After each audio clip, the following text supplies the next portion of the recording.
ಎಲ್ಲರಿಗೂ ನಮಸ್ಕಾರ. ಅರಿವು ಇಂಟರ್ನ್ಯಾಷನಲ್ ಶಾಲೆಯ ನ್ಯೂಸ್ ಚಾನೆಲ್ಗೆ ಸ್ವಾಗತ. ನಾನು ಸೋಮಸಿಂಧು.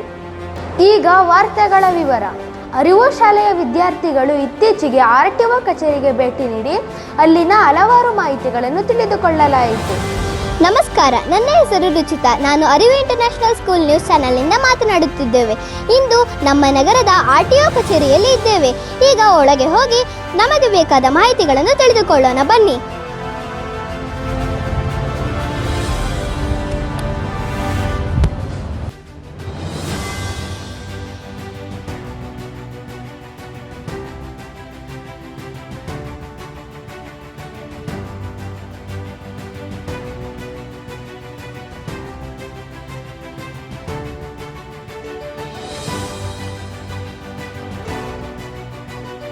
ಈಗ ನಾವು RTO ಕಚೇರಿಯ ಒಳಗಿದ್ದೇವೆ.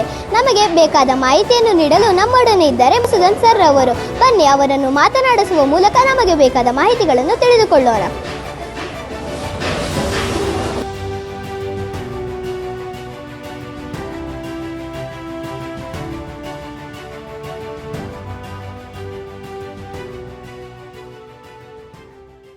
ಬಗ್ಗೆ ನಿಮ್ಮ ಹೆಸರು ಎಲ್ಲ ಹೇಳ್ಬೋದಾ ನಮಗೆ? ಸರಿ, ನನ್ನ ಹೆಸರು ಮಧುಸೂದನ್ ಅಂತ.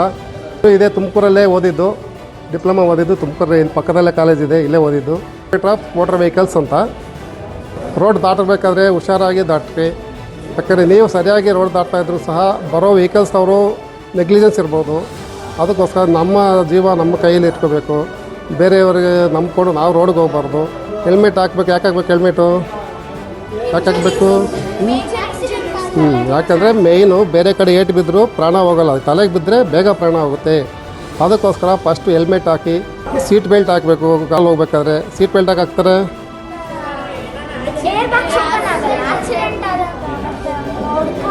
ಸೀಟ್ ಬೆಲ್ಟ್ ಹಾಕಿಲ್ಲ ಅಂದರೆ ಏರ್ ಬ್ಯಾಗ್ ಓಪನ್ ಆಗೋಲ್ಲ, ಮೇಜರ್ ಇಂಜುರಿ ಆಗ್ತದೆ. ಮನೆಯಿಂದ ನಿಮ್ಮ ತಂದೆ ತಾಯಿಗಳು ಹೋಗ್ಬೇಕಾದ್ರೆ ನೀವು ಇನ್ಸಿಸ್ಟ್ ಮಾಡಿ ವಿತೌಟ್ ಹೆಲ್ಮೆಟ್ ಹೋಗ್ಬಾರ್ದು ಅಂತ ಹೇಳಿ. ನಿಮ್ಮ ತಂದೆ ತಾಯಿಗಳಿಗೆ ಇಲ್ಲೇ ಬಿಡು, ಪಕ್ಕದಲ್ಲೇ ಅಲ್ವ, ಹತ್ರ ಯಾಕೆ ಏನಕ್ಕೆ ಅಂತ ಅನ್ಬೋದು. ಬೇಡ, ಹೆಲ್ಮೆಟ್ ಹಾಕ್ಕೊಂಡೇ ಹೋಗಿ ಅಂತ ನೀವು ಅವರಿಗೆ ಒತ್ತಡ ಹಾಕಿ ನೀವು ಹೋಗಿ ಕಳಿಸ್ಬೇಡಿ. ನೀವು ಮಕ್ಕಳ ಜೊತೆ, ಅಪ್ಪನ ಜೊತೆ, ಅಮ್ಮನ ಜೊತೆ ಹೋಗ್ಬೇಕಾದ್ರೆ ಮುಂದ್ಗಡೆ ಕೂತ್ಕೊಂಡು ನೀವು ಡ್ರೈವ್ ಮಾಡೋ ಥರ ಅವೆಲ್ಲ ಮಾಡೋಕ್ಕೆ ಹೋಗಬೇಡಿ. ನಿಮಗೆ 18 ವರ್ಷ ಆದಮೇಲೆ ನಿಮಗೆ ಸ್ವಂತ ಲೈಸೆನ್ಸ್ ತೊಗೊಂಡು ಕಲ್ತ್ಬಿಟ್ಟು ಲೈಸೆನ್ಸ್ ತೊಗೊಂಡು ಆಮೇಲೆ ಓಡಿಸಿ ಗಾಡಿ. ಅಲ್ಲಿ ತನಕ ಯಾವುದೇ ಕಾರಣಕ್ಕೂ ಗಾಡಿ ಓಡಿಸೋಕೆ ಹೋಗಬೇಡಿ, ತೊಂದರೆ ತೊಗೊಳಕ್ಕೆ ಹೋಗಬೇಡಿ.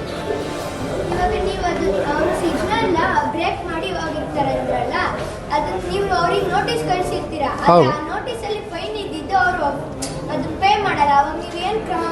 ಅಲ್ಲ, ಈಗ ಪೊಲೀಸು ಡಿಪಾರ್ಟ್ಮೆಂಟಿಂದ ನೋಟಿಸ್ ಹೋಗುತ್ತೆ ಅವ್ರಿಗೆ ಸಂಬಂಧಪಟ್ಟ ಇವರಿಗೆ. ಅವರು ಕಟ್ಟಿಲ್ಲ ಅಂದರೆ ಅದು ಬ್ಲ್ಯಾಕ್ ಲಿಸ್ಟ್ ಆಗುತ್ತೆ ವೆಹಿಕಲ್ಲು. ಈಗ ಸಪೋಸ್ ಯಾವುದೋ ಒಂದು ವೆಹಿಕಲ್ಲು ಅದ್ರದ್ದು ಏನನ್ನ ಅಫೆನ್ಸ್ ಇತ್ತಂದರೆ ಬ್ಲ್ಯಾಕ್ ಲಿಸ್ಟ್ ಅಂದರೆ ಆ ಗಾಡಿ ಇಲ್ಲಿ ಬಂದಾಗ ನೆಕ್ಸ್ಟ್ FCಗೆ ಏನಕ್ಕಂತ ಬಂದೇ ಬರ್ತಲ್ಲ ಗಾಡಿ, ಆವಾಗ ಅದ್ರದ್ದು ಹಳೇದೆಲ್ಲ ಪೆನಾಲ್ಟಿ ವಸೂಲಿ ಮಾಡಿದರೆ ನೆಕ್ಸ್ಟು FC ಮಾಡೋದು. ಫಿಟ್ನೆಸ್ ಸರ್ಟಿಫಿಕೇಟ್ ಅಂತಾರೆ FC ಅಂದರೆ. Every 2 years up to 7 years ತನಕ ಎವರಿ 2 ಇಯರ್ಸ್ ಮಾಡ್ತೀವಿ FC. After 7 years every 1 year ಮಾಡಬೇಕು ಕಮರ್ಷಿಯಲ್ ವೆಹಿಕಲ್ಸ್ಗೆ. ನಮ್ಮ ಸ್ವಂತ ವೆಹಿಕಲ್ಸ್ಗೆ 15 ಇಯರ್ಸ್ ತನಕ ಏನಿರೋದಿಲ್ಲ. ಗಾಡಿ ಬರದೇ ಇರೋದು ನೋಡಿಕೊಂಡು ಅತ್ಯಂತ ಜಾಗರೂಕತೆಯಾಗಿ ದಾಟಬೇಕಾಗುತ್ತೆ. ನೀವೇನನ್ನು ಕರೆಕ್ಟಾಗಿ ಹೋಗ್ತಿದ್ರು ಸಹ ಅವರು ಯಾವ ಸ್ಪೀಡಲ್ಲಿ ಬರ್ತಾ ಇರ್ತಾರೆ ನೋಡ್ಕೊಳ್ಳಿ. ಅವ್ರದ್ದು ಅವ್ರು ಬರೋ ಅಷ್ಟೊತ್ತಿಗೆ ನೀವು ಪಾಸ್ ಆಗೋದಷ್ಟೇ ಮಾಡಿ. ಇಲ್ಲ ಲೇಟ್ ಆದರೂ ತಡ ಆದರೂ ಪರವಾಗಿಲ್ಲ, ನಿಧಾನವಾಗಿ ದಾಟಿ. ಲೈಸೆನ್ಸ್ ತಗೊಳ್ಳೋಕ್ಕೆ ಫಸ್ಟು 80 ವರ್ಷ 18 ವರ್ಷ ಏಜ್ ಆಗಿರಬೇಕು. ಆಮೇಲೆ ಒಂದು ಆಧಾರ್ ಕಾರ್ಡೋ ಇಲ್ಲ ವೋಟರ್ ID ಏನಾದರೂ ಒಂದು ದಾಖಲೆ ಇರಬೇಕು ನಿಮ್ಮದು ಅಡ್ರೆಸ್ ಪ್ರೂಫ್ಗೆ. ಅಷ್ಟು ಬಿಟ್ಟರೆ ಏಜ್ ಪ್ರೂಫ್ಗೆ SSLC ಮಾಡಿಸ್ಕೊಡೋ ಏನಾದರೂ ಒಂದು ಬಿಡ್ತದೆ, ಅಷ್ಟು ಬೇರೆ ಏನೂ ಇರೋಲ್ಲ. ಅಷ್ಟಿದ್ದು ಫಸ್ಟ್ ಲರ್ನರ್ಸ್ ಲೈಸೆನ್ಸ್ ತೊಗೋಬೇಕು.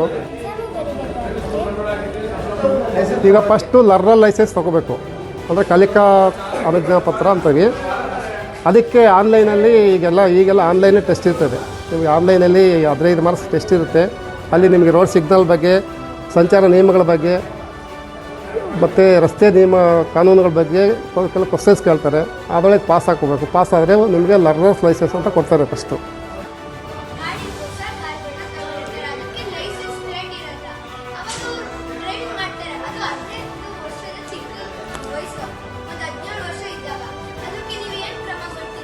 ಗಾಡಿ ಓನರ್ ಇರ್ತಾರೋ ಅವರಿಗೆ 25,000 ರೂಪಾಯಿ ಫೈನ್ ಆಗ್ತದೆ ಅಂತ ಹೇಳಿದ್ರು ನಾನು. ಅವ್ರ ಪೇರೆಂಟ್ಸ್ಗೆ ಯಾರು ಗಾಡಿ ಕೊಟ್ಟಿರ್ತಾರೆ ಅವರಿಗೆ 25,000 ರೂಪಾಯಿ ಪೆನಾಲ್ಟಿ ಇದೆ. ಫಸ್ಟ್ ಟೈಮ್ಗೆ. ಸೆಕೆಂಡ್ ಟೈಮ್ ರಿಪೀಟೆಡ್ ಆಯ್ತಾದರೆ ಅವ್ರದ್ದು ಗಾಡಿ ರಿಜಿಸ್ಟ್ರೇಷನ್ನೇ ಕ್ಯಾನ್ಸಲ್ ಮಾಡ್ತಾರೆ. ನಾವು ಡಿ ಎಲ್ ಮಾಡಿಸ್ತಿರ್ತೀವಲ್ಲ ಅದು ನಮ್ಗೆ ಎಷ್ಟು ದಿವಸಕ್ಕೆ ಸಿಗುತ್ತೆ? ಈ ಡಿ ಎಲ್ ಮಾಡಿಸೋದ್ರೂ ಒಂದು ವಾರಕ್ಕೆ ಸಿಗುತ್ತೆ. 2-3 ಡೇಸಲ್ಲೇ ನಿಮಗೆ ಮೆಸೇಜ್ ಬರುತ್ತೆ. ಮತ್ತೆ ಕಾರ್ಡ್ ಮಾಡಿಸ್ತಾರಲ್ಲ ಅದು ವ್ಯಾಲಿಡಿಟಿ ಎಲ್ಲಿವರೆಗೂ ಎಷ್ಟು ವರ್ಷ ಇರುತ್ತೆ? ನಿಮಗೆ ವಯಸ್ಸು ನಮಗೆ ಅದು 50 ವರ್ಷ ಆಗೋ ತನಕ ಇರುತ್ತೆ. ಸ್ವಂತ ವೆಹಿಕಲ್ಸ್ಗೆ, ಓನ್ ವೆಹಿಕಲ್ಸ್ಗೆ ಏನು ವೈಟ್ ಬೋರ್ಡ್ ಗಾಡಿ ಓಡಿಸ್ಬೋದಲ್ಲ 50 ವರ್ಷ ಏಜ್ ಆಗೋ ತನಕ ವ್ಯಾಲಿಡಿಟಿ ಇರುತ್ತೆ. ಕಮರ್ಷಿಯಲ್ ವೆಹಿಕಲ್ಸ್ಗೆ 5 ಇಯರ್ಸ್ಗೆ ಒಂದು ಸಲ ರಿನ್ಯೂವಲ್ ಮಾಡಿಸ್ಬೇಕು. ಬಸ್ಸು ಲಾರಿ ಇವೆಲ್ಲ ಓಡಿಸೋರಲ್ಲ ಅವರು 5 ವರ್ಷಕ್ಕೆ ಒಂದು ಸಲ ರಿನ್ಯೂವಲ್ ಮಾಡಿಸ್ಬೇಕಾಗುತ್ತೆ. ನಂಬರ್ ಪ್ಲೇಟ್ ಹಾಕ್ಸಿರಲ್ಲ ಹೌದು. ಅಂದರೆ ಡ್ರೈವ್ ಮಾಡ್ತಿರ್ತಾರೆ, ಅದಕ್ಕೆ ಏನು ಮಾಡ್ತಾರೆ?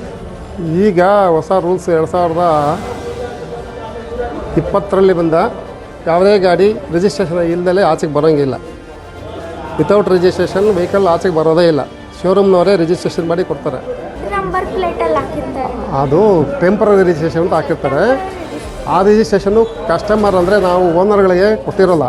ಅವ್ರು ಶೋರೂಮ್ನವರು ಏನು ಇಟ್ಕೊಂಡಿರ್ತಾರೆ ಅವರು ಅಲ್ಲಿಂದ ಬೇರೆ ಕಡೆ ಎಲ್ಲ ಹೋಗ್ಬೇಕಾದ್ರೆ ಸಪೋಸ್ ಬಾಡಿ ಬಿಲ್ಟ್ಗೆ ಹೋಗಬೇಕು ಇಲ್ಲ ಬೇರೆ ಏನೋ ರಿಪೇರಿಗೆ ಹೋಗಬೇಕು ಆ ಥರ ಮಾತ್ರ ಅವ್ರಿಗೆ ಮಾತ್ರ ಇರ್ತದೆ ಅಷ್ಟೇ. ಅದು ಈ ಪಬ್ಲಿಕ್ಸ್ಗೆ ಕೊಡೋಲ್ಲ ಆ ನಂಬರ್ನ.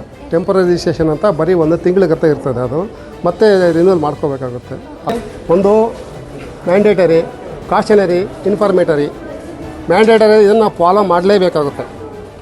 ಕಾಷನರಿ ಅಂದರೆ ನಾವು ರೋಡಲ್ಲಿ ಹೋಗ್ಬೇಕಾದ್ರೆ ನಮಗೆ ಎಚ್ಚರಿಕೆ ಮುಂದೆ ಏನಿದೆ ಆ ಎಚ್ಚರಿಕೆಯಿಂದ ಮಾಡೋದಕ್ಕೋಸ್ಕರ ಕಾಷನರಿ ಸಿಂಬಲ್ಸ್ ಅಂತಾರೆ.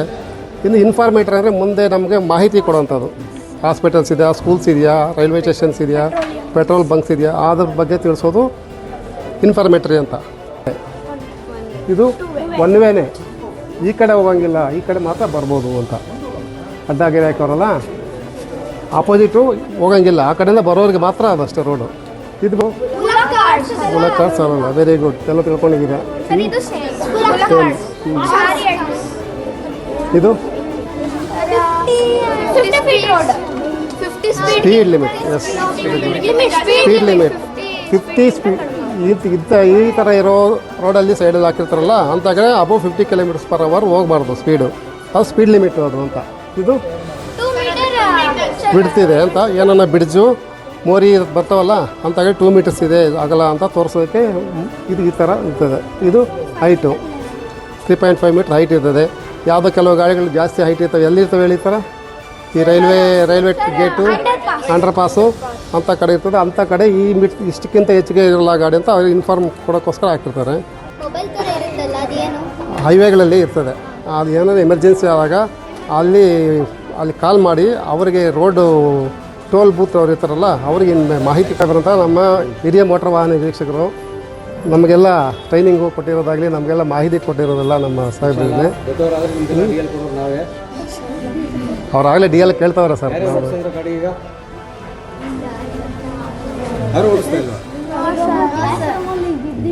ಎಷ್ಟು ವರ್ಷಕ್ಕೆ ಓಡಿಸೋದು ಗಾಡಿ ಎಲ್ಲ? ಅಲ್ಲಿವರೆಗೆ ಯಾರು ಓಡಿಸಬಾರ್ದು. ಅರ್ಥ ಆಯ್ತಾ?